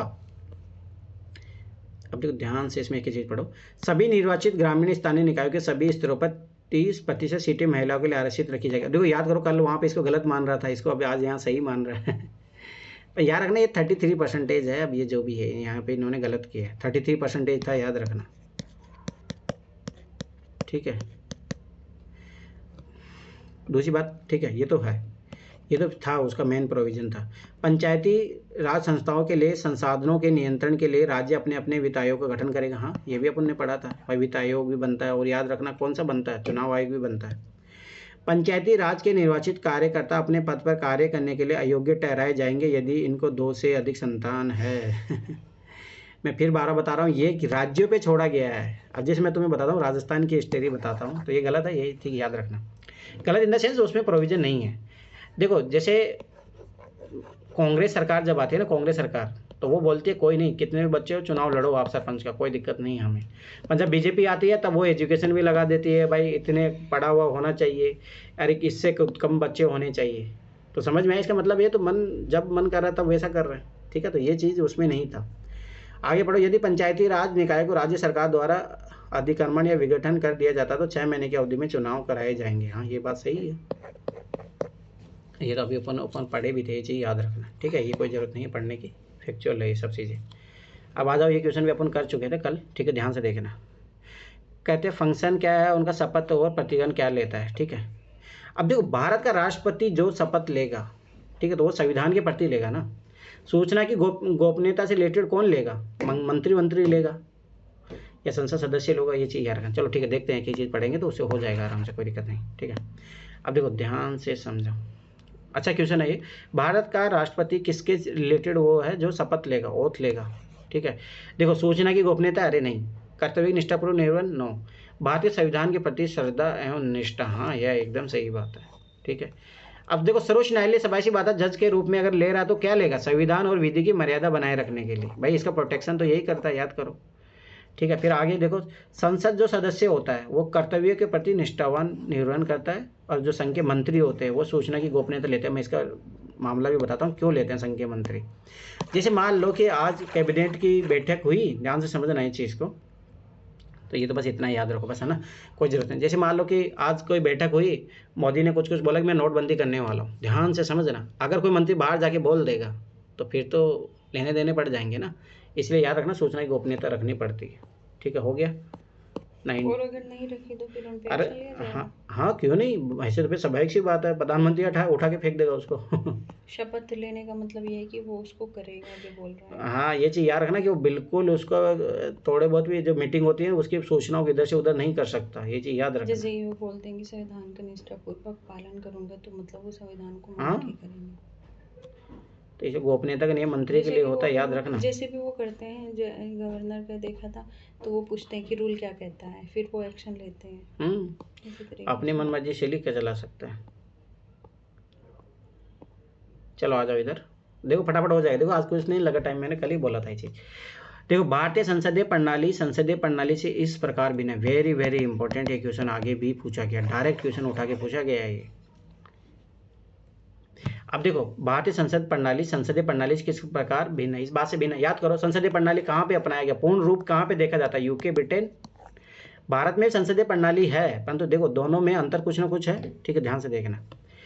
वास्तविक और इस बात से भिन्न है कि भारत में, ठीक है, भारतीय संसदीय प्रणाली से इस प्रकार से भिन्न है। भारत में क्यों भिन्न है, ध्यान से देखना, ये पूछ रहा है, यही क्वेश्चन 2021 में पूछा था, याद करो डायरेक्ट, ठीक है। वास्तविक और नाम मात्र दोनों प्रकार की कार्यपालिकाएं हैं। ये तो वहाँ पे भी होती है, भारत में भी है, वास्तविक भी होता है जैसे नाम मात्र भी होता है, ठीक है। कार्यपालिका कहाँ होती है सर? अरे एग्जीक्यूटिव, वास्तविक कौन होता है, प्रधानमंत्री, पर नाम मात्र का कौन होता है, प्रेसिडेंट। वहाँ पे कौन होती है, महारानी। ये चीज़ समझो ना, ठीक है। ये तो दोनों जगह होती है, बोला कि भिन्न होनी चाहिए, ठीक है। सामूहिक उत्तरदायित्व का प्रणाली, अरे भाई ये तो वहाँ पे भी है, यहाँ पे भी है, भारत में भी है, वहाँ पे भी है, दोनों जगह ही है, ये चीज़ याद रखना, ठीक है। द्विसदनीय विधायिका वहाँ पे भी है, याद रखो। लोअर हाउस वहाँ पे भी है, और मतलब है ना, उसको हाउस ऑफ लॉर्ड्स बोला जाता है वहाँ पे। उस जैसे भारत में उस सदन, जैसे राज्यसभा है, वहाँ हाउस ऑफ लॉर्ड्स बोला जाता है, वहाँ पे भी याद रखना दोनों सदन होते हैं, ठीक है। फिर आगे न्यायिक पुनर्वलोकन की प्रणाली, हाँ ये हुई ना बात, मैंने बोला था कि वहाँ पे संसद सर्वे सर्वा है, याद रखना। जब मैंने करवाया था वो क्वेश्चन, मैं तब भी समझाया था कि ब्रिटेन में सुप्रीम कोर्ट की जैसे इतना पावर है नहीं, वहाँ पे संसद सर्वे सर्वा होती है। पर भारत में याद रखो कि मोदी को चेंज कर दिया, तो सुप्रीम कोर्ट जाके क्या कर लेगा, उसका रिव्यू। यही तो चीज़ है इम्पोर्टेंट, बहुत अच्छा क्वेश्चन है, ये चीज़ याद रखना। अरे रिपीट भी हुआ आगे जाके, तो इसको पढ़ लेते हैं थोड़ा, देखो इसमें अच्छे से। जुडिशियल जो अमेरिका से लिया है, हाँ लिया, वहाँ से है, हाँ सही बात है, जुडिशियल रिव्यू अपने वहीं से लिया है, अमेरिका से लिया है, यूएसए से, ठीक है। ये चीज़ याद रखना। अपन अब देखो यहाँ पढ़ लेते हैं अपन। भारत में अपनाई गई संसदीय शासन प्रणाली ब्रिटिश संसदीय प्रणाली देन है, मैंने बोला था ये चीज़। क्यों भाई, समझ सी बात है, 1935 एक्ट को अपन ने कॉपी पेस्ट किया था। 1935 मतलब कौन थे, अंग्रेजी थे। ब्रिटेन की केंद्रीय मंत्रिपरिषद तथा सम्राट महारानी की भांति भारत में भी केंद्रीय मंत्रिपरिषद तथा राष्ट्रपति क्रमशः वास्तविक और नाममात्र संवैधानिक कार्यपालिका है। ये बात मैंने भी बताई, ठीक है, ये चीज़ याद रखना। मतलब समझ में, नाम मात्र कौन होता है, राष्ट्रपति, ठीक है, और वास्तविक कौन होता है, केंद्रीय मंत्रिपरिषद। काम तो यही करते हैं ना। ब्रिटिश मंत्रिपरिषद के निर्वाचित सदन हाउस ऑफ कॉमन्स, याद रखना ये कौन हो गए, जैसे लोकसभा के प्रति सामूहिक रूप से उत्तरदायित्व होने की तरह भारत में भी मंत्रिपरिषद निर्वाचित सदन लोकसभा के प्रति सामूहिक रूप से उत्तरदायित्व होती है। एकदम सही बात है, आगे बढ़ो। ब्रिटेन की द्विसदनीय विधायिका, जिनमें प्रथम सदन हाउस ऑफ कॉमन्स तथा द्वितीय सदन हाउस ऑफ लॉर्ड्स, में बता रहा था ना, ये होता है वहाँ पे। हाउस ऑफ लॉर्ड्स की भांति भारत में भी केंद्रीय विधायिका द्विसदनीय, ठीक है, ये बात भी सही है। लोकसभा राज्यसभा है, परंतु इन समानताओं के बावजूद न्यायिक पुनर्वलोकन जो के प्रावधान की दृष्टि से भारत और ब्रिटेन की संसदीय प्रणाली में भिन्नता है। जो यही क्वेश्चन 2021 में पूछा गया था। ब्रिटेन में संसदीय सर्वोच्चता के सिद्धांत को लागू किया गया, मैंने बोला था ना, सर्वे सर्वा वहाँ पे संसद होती है, तथा संसद द्वारा पारित कानूनों के वैधता के न्यायिक पुनर्वलोकन का प्रावधान नहीं है। फिर तो दुरुपयोग भी होता होगा सर। अरे नहीं, वहाँ संसदीय परंपरा को फॉलो होता है, यही तो बात है। तुम्हारे लिए गवार लोग नहीं है यहाँ पे। अरे कल कल कहाँ पे तो हुआ है झगड़ा, आपसी में लड़ मरे हैं, और उड़ीसा में संसद को सर्वे सर्वहारा कर देंगे तो बेच के हाँ, वो तो है ही। इसके विपरीत भारत में न्यायिक सर्वोच्चता के सिद्धांत को स्वीकार किया गया, जिसके अंतर्गत संसद द्वारा पारित कानूनों की संवैधानिकता की जांच सर्वोच्च न्यायालय द्वारा न्यायिक पुनर्वलोकन की शक्ति के अंतर्गत कर सकता है, तथा असंवैधानिक होने पर संसद द्वारा पारित कानूनों को अवैध व शून्य भी घोषित कर सकता है। न्यायिक पुनर्वलोकन का प्रावधान अमेरिका संविधान से ग्रहण किया गया। Is very very important question, याद रखना है। देखो यही क्वेश्चन आगे जाके भी रिपीट हुआ, ठीक है। अक्टूबर 1959 में पंचायती राज भारत में सर्वप्रथम कहाँ पे आरंभ किया गया था भाई, राजस्थान में आया था। बलवंत राय कमेटी बेटी थी, उसने बोला था कि नेहरू जाता है वहाँ पे अप्लाई करता है। याद करना कि है ना, एक मैं बताता हूँ, कम्युनिटी डेवलपमेंट प्रोग्राम चला था 1952 में, तो उसका प्रोग्रेस देखने के लिए पे जाते हैं, तो वहाँ पे भी बलवंत राय कमेटी बैठती है उसका रिव्यू करने के लिए, ठीक है। बलवंत राय मेहता समिति की सिफारिशों के अनुरूप सर्वप्रथम राजस्थान विधानसभा ने 2 सितंबर 1959 को पंचायती राज का अधिनियम पारित किया था। ये चीज़ याद रखना, ये बेसिक चीज़ है। बार देखो ये वेरी वेरी इंपॉर्टेंट है, कितनी बार बना है। भारत के संविधान के निम्नलिखित में से कौन से अनुसूची में दल विदल विरोधी कानून विषय प्रावधान है भाई, 10वीं में, सोचना ही नहीं है। 8वीं में किसके बारे में, भाषा के बारे में। 5वीं शेड्यूल ट्राइब के बारे में है, मतलब अनुसूचित क्षेत्रों के बारे में है। दूसरी में शपथोपथ के बारे में बात की गई है, ठीक है, बस इतना ही पता होना चाहिए। भूतपूर्व प्रधानमंत्री श्री राजीव गांधी के प्रधानमंत्री काल में पारित किए गए 52वें संविधान संशोधन 1985 के द्वारा संविधान में एक नई 10वीं अनुसूची जोड़ी गई थी। ये याद रखना, मैंने कल भी बताया था। इस 10वीं अनुसूची में दल बदल विरोधी कानूनों को समाविष्ट किया गया। ज्ञातव्य है कि 91 संविधान संशोधन अधिनियम के द्वारा दल बदल कानून में संशोधन करके सभी प्रकार के दल बदल को रोक दिया गया तथा मंत्रिपरिषद के आकार को निर्वाचित सदन की कुल सदस्य संख्या के 15% तक सीमित कर दिया गया। देखो ये क्वेश्चन डायरेक्ट रिपीट हुआ था 2019 में 91 कॉन्स्टिट्यूशन अमेंडमेंट एक्ट। तो ये चीज़ याद रखना। चलो ये भी कंप्लीट हो गया, आगे बढ़ो। देखो फटाफट हो गया ना, ज़्यादा टाइम नहीं लगेगा। हिस्ट्री पे थोड़ा टाइम लगेगा, हिस्ट्री में अच्छे क्वेश्चन भी मिलेंगे आप लोगों को। कौन से ऑर्गेनाइजर है? अब 99 करेंगे अपन, 98 हो गया है। हाँ जाओ, ये भी फटाफट होगा।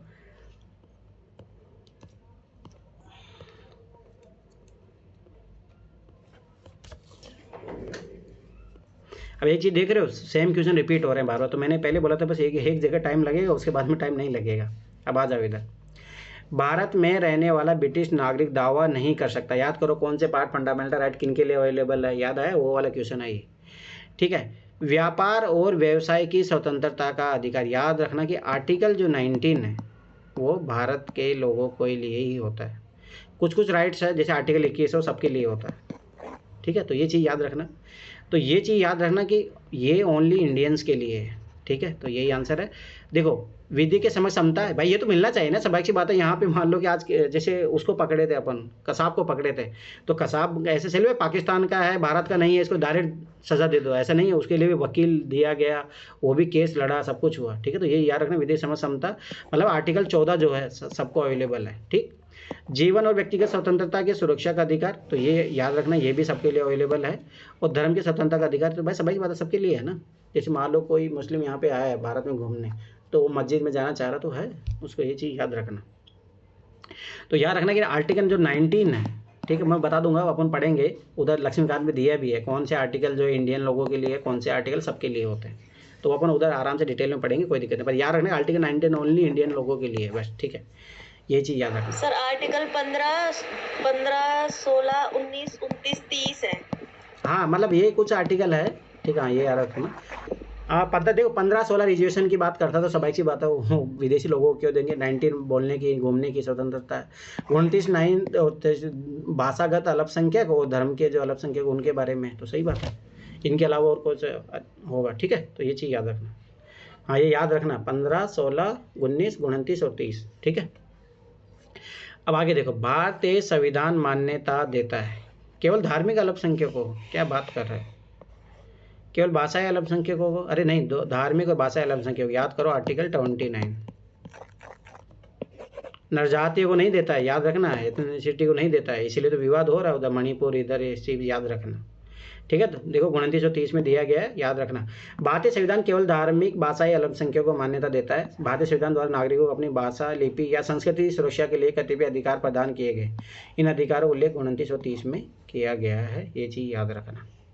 आगे देखो, भारतीय संविधान में कोई संशोधन लाने का उपक्रम किया जा सकता है। वेरी इंपॉर्टेंट क्वेश्चन, ये भी अच्छा क्वेश्चन है। मतलब अब देखो संशोधन में मैंने कितनी बार बोला है कि लोकसभा राज्यसभा में भी लाया जा सकता है और कहीं पे नहीं लाया जा सकता। राज्य विधानमंडल ये क्या कर रहा है, और राष्ट्रपति के आधार पर कब से लाने लगे भाई, ठीक है। तो लोकसभा और राज्यसभा में देखो कोई संशोधन लाने का उपक्रम किया जा सकता है। कहाँ पे लाओगे, कैसे लोकसभा में ला सकते हो, राज्यसभा में ला सकते हो, बस ये चीज़ याद रखना।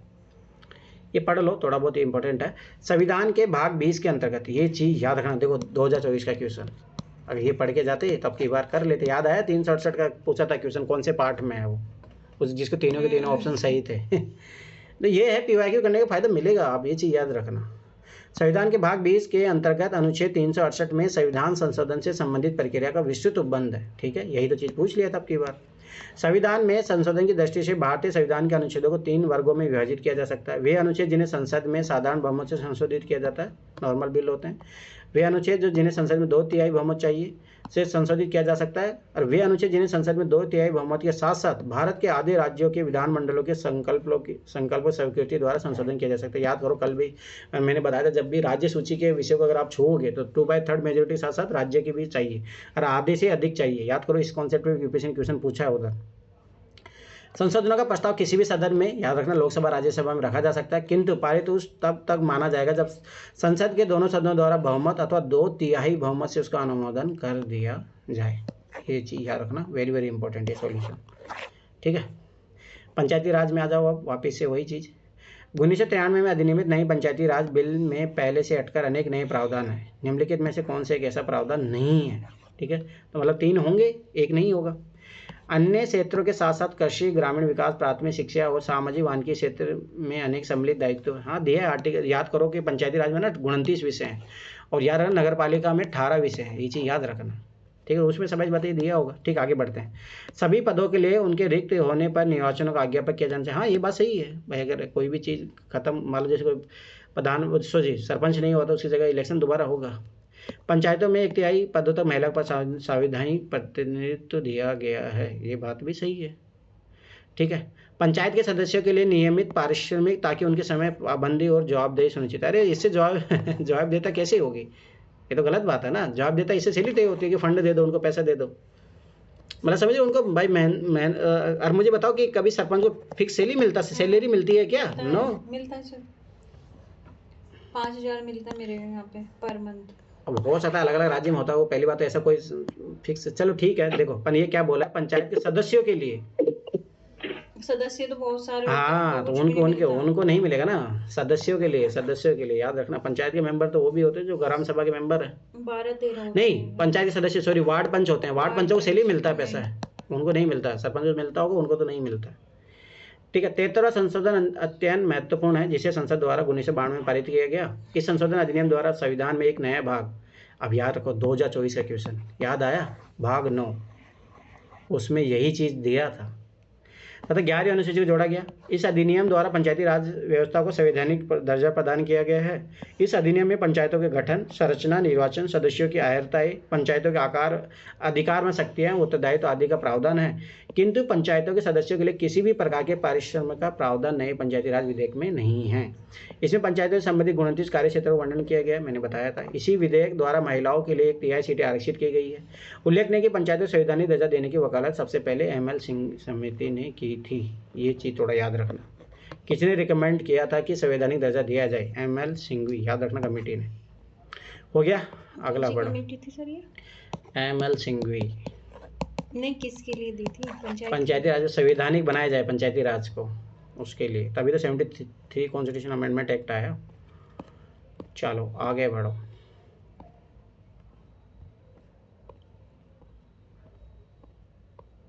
तो आराम से ख़त्म कर सकते हैं, तो इसको तो कल अपन ख़त्म कर देंगे। मैं तो सोच रहा था बहुत ज़्यादा बड़ा हो जाएगा, नहीं हुआ, ये तो आराम से हो गया। चलो अच्छी बात है। कहीं और बड़ा हुआ मिलेगा, टेंशन नहीं। हाँ वो सब 22 बात कहाँ, यहाँ क्वेश्चन कम पूछ रहा तो कहीं क्वेश्चन बढ़ा हुआ मिलेगा ही। पर ऐसा नहीं, बहुत सारे क्वेश्चन ज्योग्राफी काम के नहीं होते, बहुत सारे क्वेश्चन इकोनॉमी के काम नहीं होते हैं, तो वो बैलेंस हो जाएगा, टेंशन मत लो। अरे मुझे पता, आराम से करवा दूंगा, मुझे पता है कब तक क्या चीज़ें करवानी है।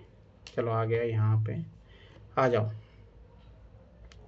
निम्नलिखित खतों में से कौन सा एक गलत है? याद करो, यही सेम क्वेश्चन उधर आया था 2011 से 2024 में। गोवा को 1987 में पूर्ण राज्य दर्जा प्राप्त हुआ। हाँ एकदम सही बात है, याद रखना। अरुणाचल प्रदेश और इन दोनों को एक साथ ही मिला था, मुझे याद है जहाँ तक है ना। हाँ देख लेना, गोवा को, हाँ इन दोनों को एक साथ ही मिला था दर्जा, देखना जाके तुम देख। ठीक है, पर मुझे पता है थोड़ा बहुत, ये याद है। ठीक है, आगे देखो। दीव खंबात की खाड़ी में एक टापू है। अरे हाँ ये तो एक टापू है, याद कर दो, यहाँ पे वो ट्रिक लग रही है अपनी। चलो ठीक है, आगे देखो। दमन और दीव को भारत के संविधान के 56वें संशोधन द्वारा गोवा से अलग कर दिया गया। ठीक है, तो ये चीज़ याद रखना, ये सही है, तो ये चीज़ थोड़ा बहुत पता होना चाहिए। दादर नागर हवेली 1954 तक फ्रांसीसी उपनिवेशिक शासन के अंतर्गत थे। नहीं, ये गलत है, 1954 तक शैली था, 1961 तक। 1961 को गोवा को आज़ाद करवाया गया था, और उसके बाद में होता है पुर्तगाली से कब करवाया। चलो देखते हैं, यहाँ पे लिखा है दिसंबर 1961 को गोवा को पुर्तगाली से मुक्त करवाया गया, ये चीज़ याद रखना। बाद में दमन है दीव के साथ मिलकर इसे केंद्र शासित प्रदेश बनाया गया।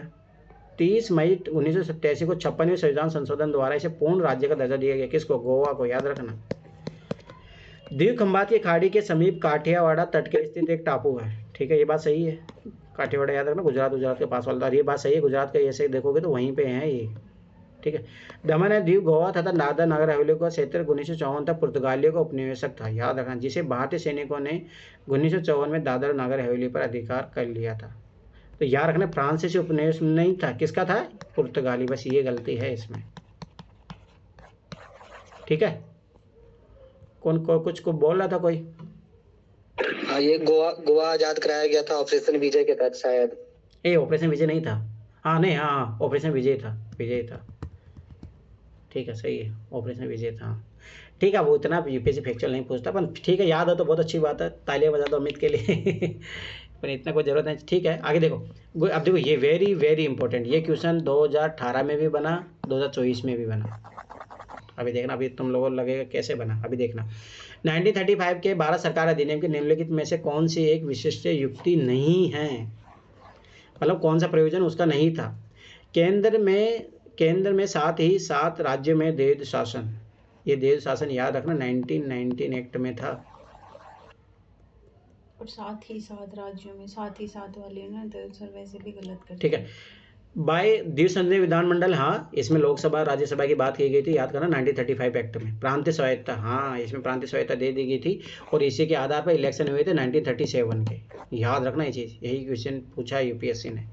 एक अखिल भारतीय संघ, याद कर लो, आगे 2024 का क्वेश्चन आया नहीं आया? अब मुझे बताओ, देखो ये है पीवाईक्यू, देखो करो तो फायदा मिलता है। देखो डायरेक्ट अखिल भारतीय संघ की स्थापना, पहला स्टेटमेंट था आपकी बात, जो क्वेश्चन आया था उसमें, अब पढ़ लो इसको ध्यान से। 1919 ईस्वी के सुधारों से भारतीय नागरिक संतुष्ट न हो सके, हाँ सही बात है, तो इसीलिए तो 10 साल बाद में फिर इसका मतलब, हाँ इसी के 10 साल का, हाँ इसी का तो रिव्यू करने के लिए साइमन कमीशन आता है, साइमन कमीशन का विरोध होता है, फिर उसके बाद में जो 1935 एक्ट आता है, ये चीज याद रखना। गोलमेन सम्मेलन ये सब होते हैं, उसके बाद में आता है। 1929 में आना था, वो 27 में ही आ गया था, पहले ही आ गया था। ठीक है, अब आगे देखो। भारतीय राष्ट्रीय आंदोलन तीव्र होता जा रहा था, गोलमेज सम्मेलन भी कोई निश्चित दिशा प्रदान करने में असमर्थ रहे, इस कारण 1935 ईस्वी के कानून का निर्माण हुआ, सही बात है। 1935 के अधिनियम में अखिल भारतीय संघ की स्थापना, देखो आपके जो 2024 में पूछा, प्रांतों के स्वायत्ता का अधिकार था, शासन के संपूर्ण विषय को संघीय प्रांतीय संवर्ती विषय के रूप में विभाजित कर दिया गया था, हाँ ये बात सही है, 7वीं अनुसूची वहीं से थी। केंद्र के लिए भी द्वैध शासन की व्यवस्था की गई थी, परंतु प्रांतों में द्वैध शासन समाप्त कर दिया गया था, हाँ यह एकदम सही बात है। जैसा कि 1919 के कानून द्वारा प्रांतों में द्वैध शासन की स्थापना की गई थी, मैंने बोला था ना ये 1919 एक्ट है, ठीक है। आगे देखो, इसके अंतर्गत एक संघीय न्यायालय है, हाँ संघीय न्यायालय की बात की गई थी। प्रांतों में द्वैध शासन, तो प्रांत स्ट्रॉन्ग बन गए मतलब? अरे नहीं, द्वैध शासन का मतलब ये होता है कि उसमें, हाँ तो वो तो कमजोर होगा ना, ठीक है। एक देखो, संघीय न्यायालय सुप्रीम कोर्ट की बात की गई थी पहली बार 1935 एक्ट में, आरबीआई की भी बात वहीं से की गई थी, केंद्रीय बैंक तथा द्विसदनीय विधानमंडल की स्थापना की गई थी, लोकसभा राज्यसभा, ठीक है। बर्मा तथा अदन को भारत शासन से पृथक कर दिया गया था, हाँ एकदम सही बात है।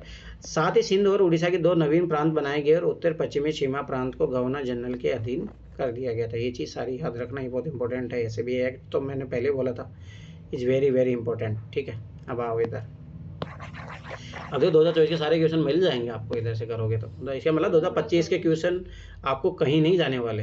अंतर्राष्ट्रीय संधियों को भारत के किसी भाग, ये देखो 2020 का क्वेश्चन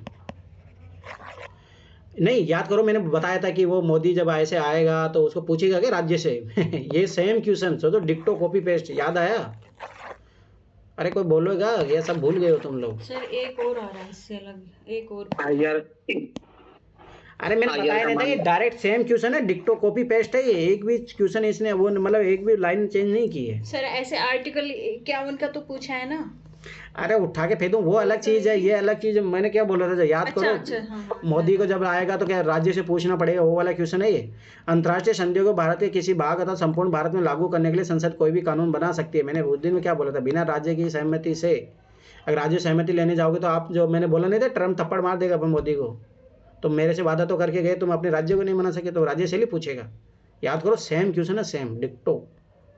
भारतीय संविधान के अनुच्छेद 253 के अनुसार इस अध्याय के पूर्वगामी उपबंधों में किसी बात के होते हुए संसद की किसी अन्य देश या देशों के साथ की गई किसी संधि, करार या अभिसमय अथवा किसी अंतर्राष्ट्रीय सम्मेलन, संगम या अन्य निकाय में किए गए किसी विनिश्चय के कार्यान्वयन के लिए भारत के संपूर्ण राज्य क्षेत्र या उसके किसी भाग के लिए कोई विधान बनाने की शक्ति, कोई विधि बनाने की शक्ति है। मतलब वही बना सकता है केंद्रीय, याद रखना ये चीज़।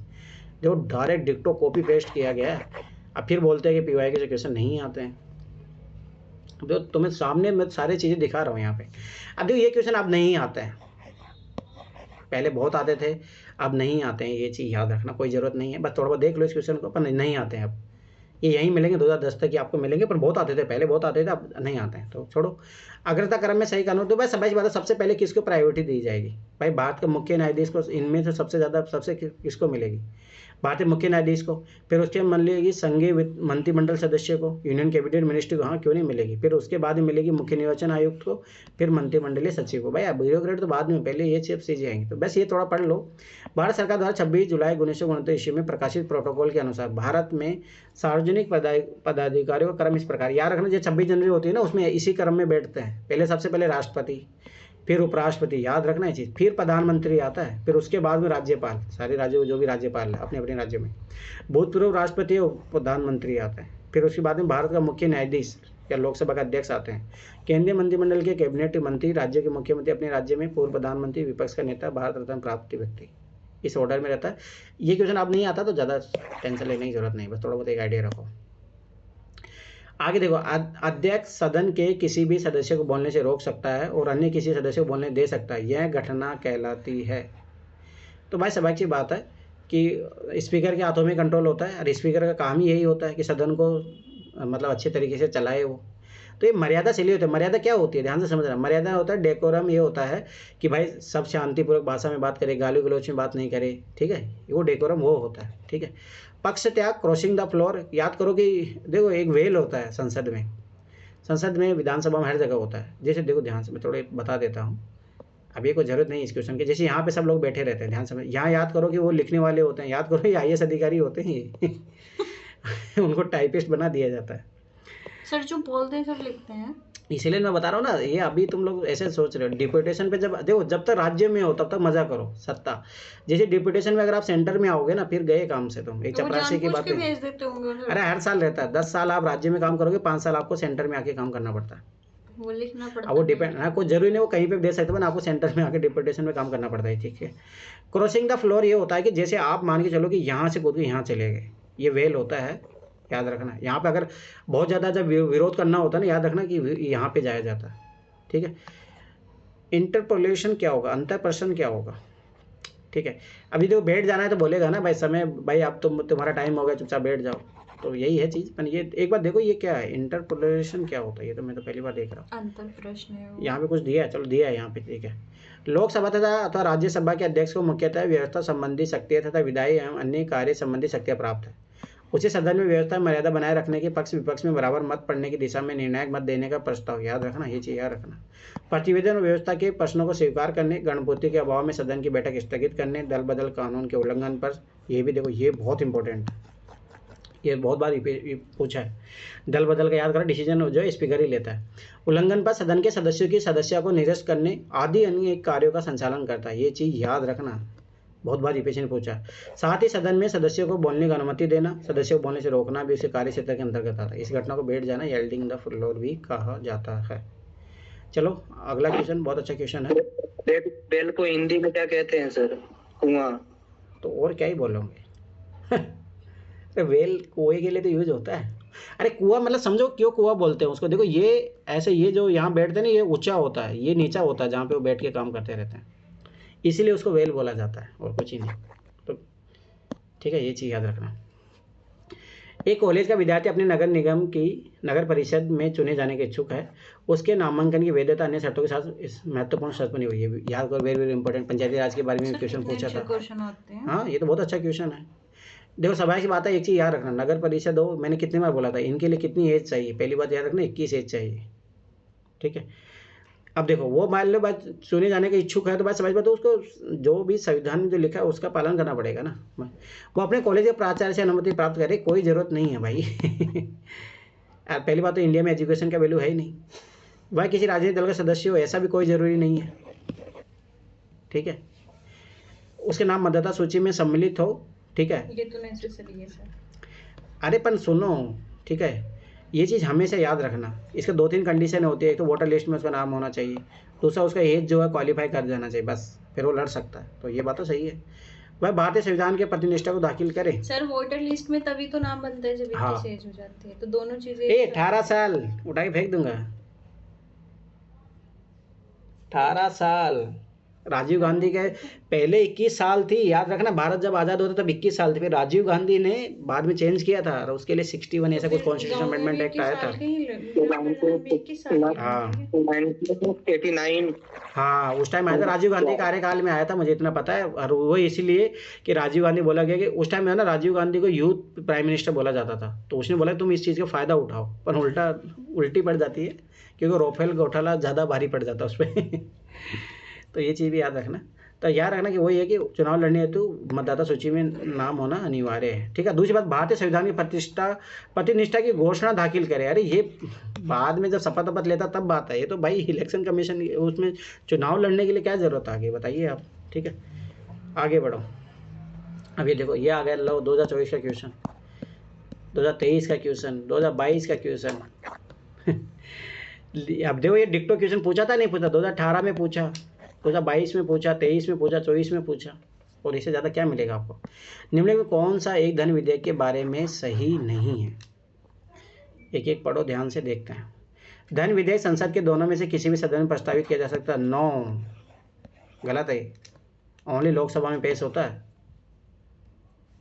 गलत है, ये पहला गलत है। आगे देखो, लोकसभा अध्यक्ष यह निर्णय करने के लिए अंतिम प्राधिकार है कि कोई बिल धन विधेयक है या नहीं। मैंने बताया ही था, ये डिसाइड कौन करता है कि ये बिल जो मनी बिल है या नहीं, याद रखना, लोकसभा का स्पीकर।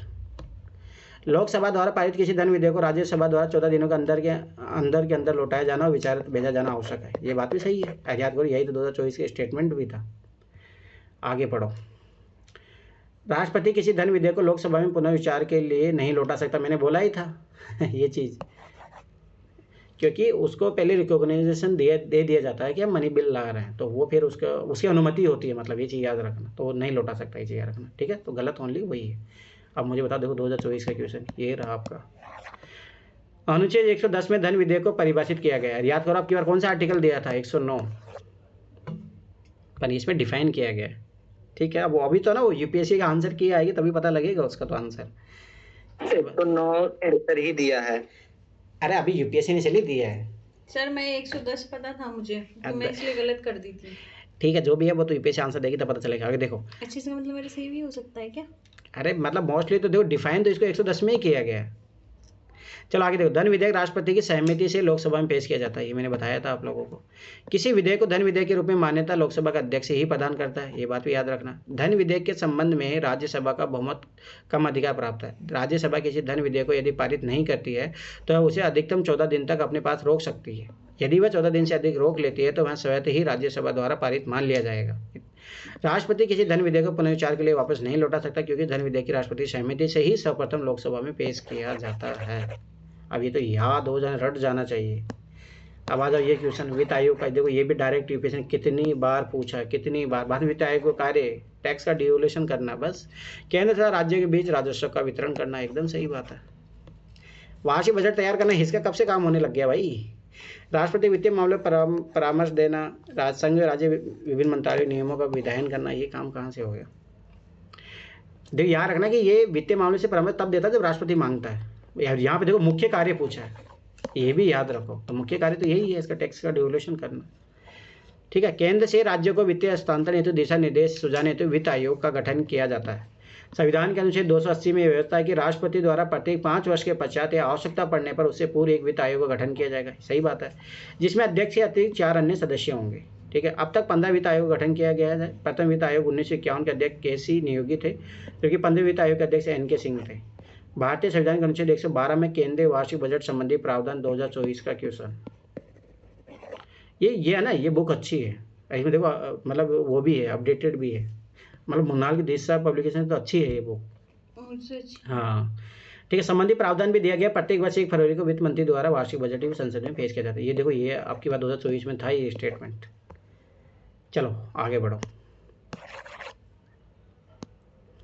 लोकसभा में अनुसूचित जनजातियों के लिए जिस राज्य में सर्वाधिक आरक्षित सीटें, सबसे ज़्यादा एसटी पॉपुलेशन जहाँ पे ज़्यादा होगी वहीं पे होगा, तो कहाँ पे है, एमपी में। इन तीनों में देखोगे तो एमपी में ज़्यादा है ना एसटी की पॉपुलेशन, बस तो याद करो, अपने वो सिखाया था अभी। सबसे अधिक एसटी समुदाय मध्य प्रदेश में है, और एसटी में गोंड समाज, गोंड क्या बोलते हो, गोंड जाति, गौड़ जनजाति, वही यूपीएससी क्वेश्चन भी पूछा आगे जाके उधर, मतलब 2011 के उधर पार। ठीक है, संविधान के अनुच्छेद 330 और 332 द्वारा क्रमशः अनुसूचित जाति अनुसूचित जनजाति के लिए लोकसभा और राज्य की विधानसभा में स्थानों को आरक्षित किया गया। मध्य प्रदेश में लोकसभा अनुसूचित जनजाति को आरक्षित सीटों की संख्या 6 है, जो देश के अन्य राज्यों से अधिक है।